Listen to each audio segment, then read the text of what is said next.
Delhi high court की एक न्यायाधीश ने व्हाट्सएप की निजता संबंधी नई नीति को चुनौती देने वाली याचिका पर सुनवाई से शुक्रवार को खुद को अलग कर दिया है।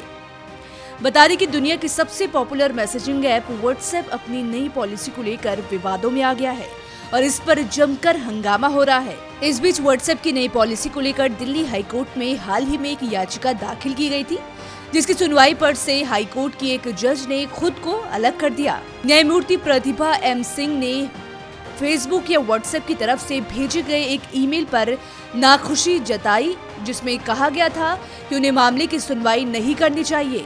उन्होंने कहा कि इस तरह के ईमेल की जरूरत नहीं थी क्योंकि वो मामले में सुनवाई नहीं करने जा रही है। फेसबुक और व्हाट्सएप की तरफ से पेश हुए वरिष्ठ वकील कपिल सिब्बल और मुकुल रोहतगी ने कहा कि ईमेल को बिना शर्त वापस लिया जा रहा है। बहरहाल न्यायमूर्ति सिंह ने कहा कि वो मामले पर सुनवाई नहीं कर सकती है और हाईकोर्ट की रजिस्ट्री को निर्देश दिया कि इसे मुख्य न्यायाधीश के आदेश से 18 जनवरी को उपयुक्त पीठ के समक्ष सूचीबद्ध करे। उन्होंने कहा कि मामला जनहित याचिका की प्रकृति का प्रतीत होता है। गौरतलब है कि एक वकील की तरफ से दायर याचिका में कहा गया है कि निजता की नई नीति संविधान के तहत निजता के अधिकारों का हनन करती है।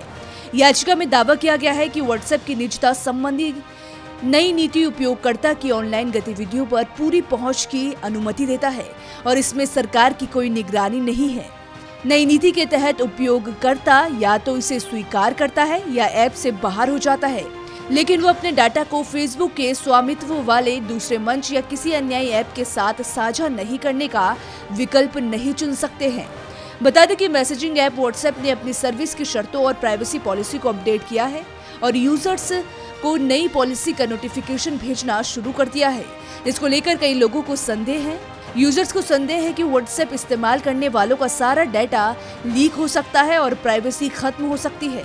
व्हाट्सएप की नई गोपनीयता नीति और शर्तों के अनुसार कंपनी आपके डिवाइस की ID, user ID, phone number, email ID, सभी कॉन्टैक्ट, मोबाइल से होने वाले लेन देन और फोन की लोकेशन जैसी अहम जानकारियां लेगी।